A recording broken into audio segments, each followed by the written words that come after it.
Hyvää uutta vuotta yhteistyöllä onnistumisiin työryhmältä.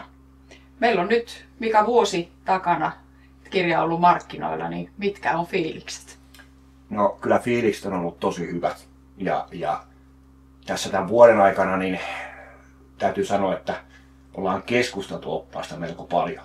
Ja yhteydenottoja on tullut ja ollaan kentällä ja viestejä ja puhelimessa sitä aika paljon puhuttu.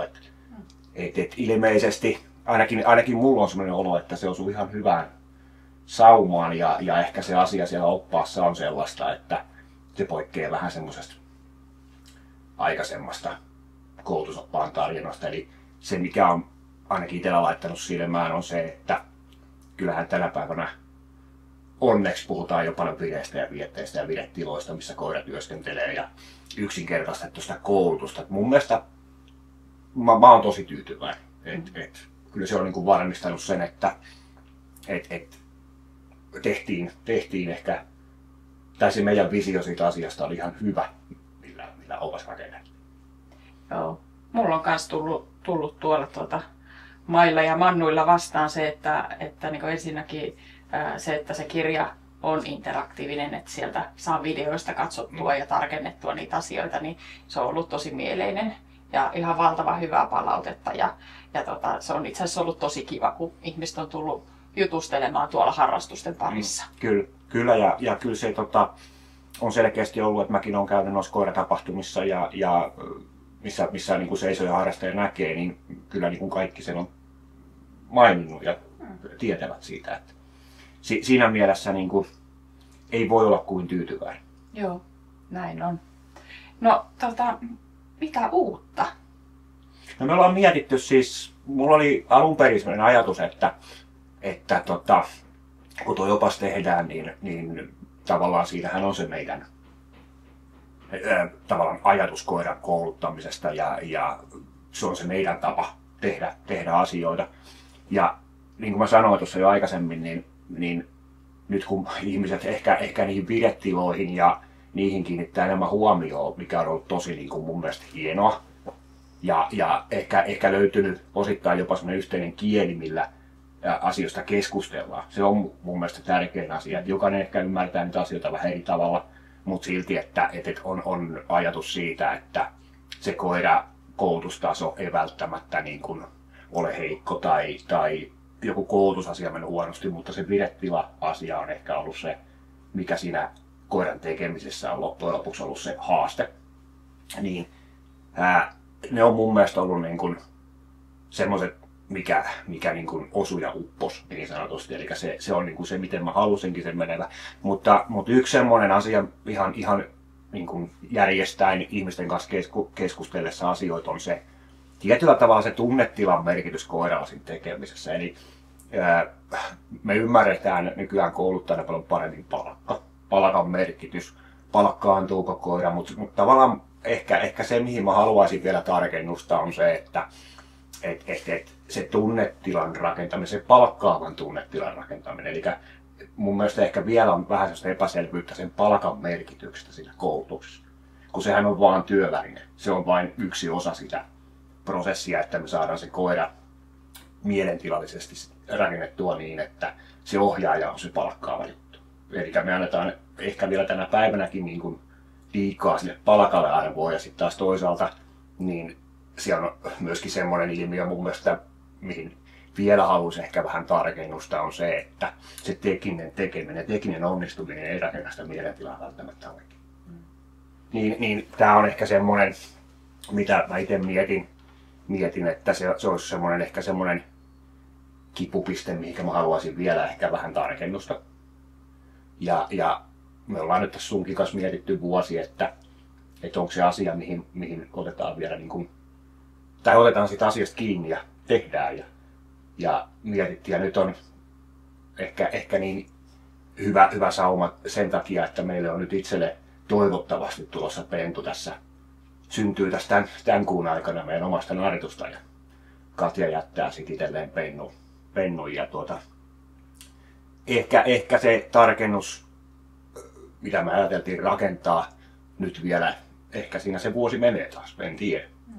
mutta toisaalta tämä on meidän elämäntapa ja tätä me halutaan tehdä, niin rakennettaisiin se Pennun koulutusprosessi puhtaasti vain niiden tunnetila-ajatusten kautta ja siitä, että miten se pentu rakennetaan niin, että se ohjaaja on se merkityksellisin asia siinä koulutusprosessissa. Ei niinkään lähdetä enää käymään palkan rakentamisia, niitä on käyty niin paljon läpi, niin mä luulen, että ne löytyy tästä meidän ensimmäisestä oppaasta. Niin.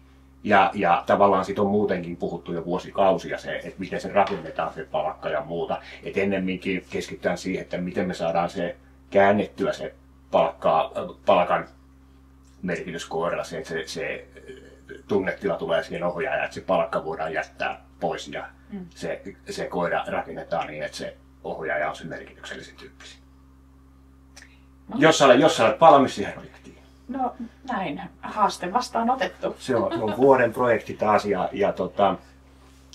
vaatii tietysti meiltä taas vähän panostusta, mutta ehkä me selvitään.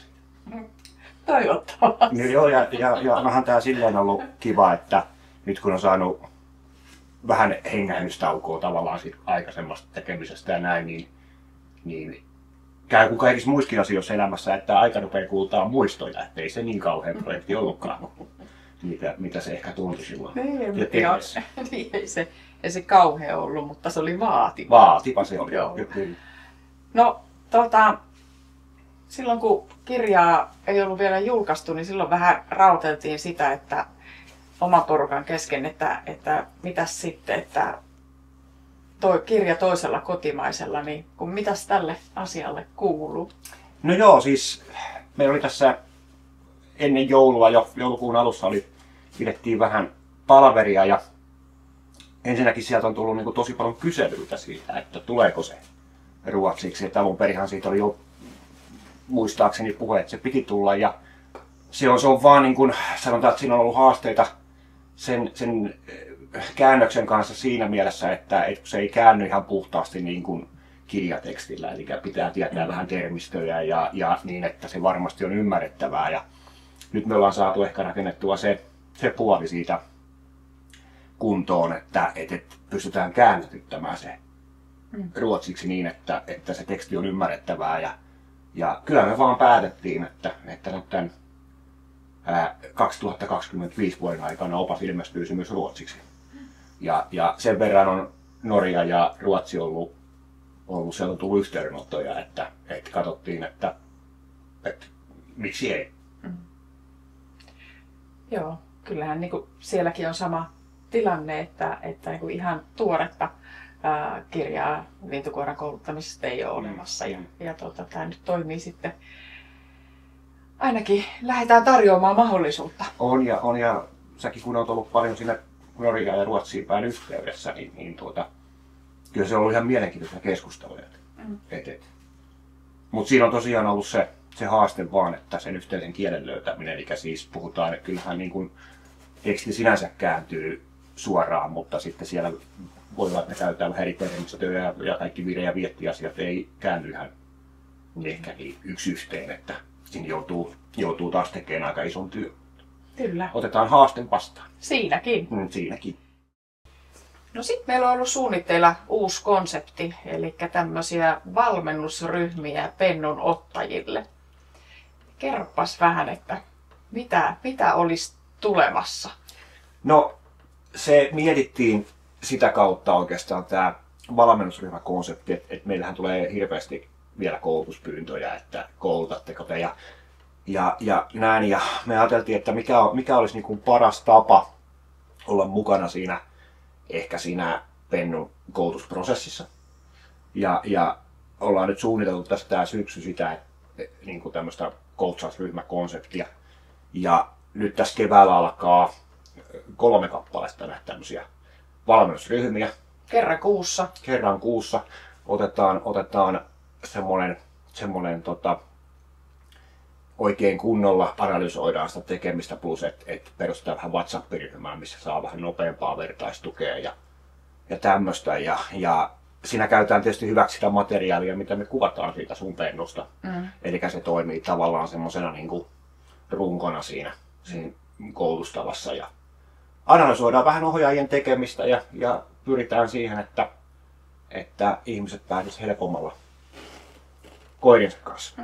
Ja näin rakennetaan se pentu tavallaan yhdessä. Kyllä. Eli saatellaan alkuun ja pienryhmiä ja laitetaan tästä lisätietoa meidän kotisivuille. Kirjan kotisivuilta löytyy lisätietoa tästä ihan viikon sisällä. Joo, heti kun saadaan se vaan rakennettua valmiiksi konsepti, niin siitä saa lisätietoa. Ja toki saa laittaa myöskin viestejä, jos haluaa lisätietoa kysellä tästä asiasta. Katsotaan, miten homma lähtee pyörät. Tämä on mun mielestä tosi mielenkiintoinen. Mä oon tosi innoissani tästä, että jotenkin tuntuu, että tämmöistä on kaivattu ja kyselty. Joo. Ei mitään, hyvää alkanutta vuotta kaikille koiraharrastajille ja katsotaan, mitä 2025 tuo tullessa. Paljon onnea ja iloa. Juuri niin.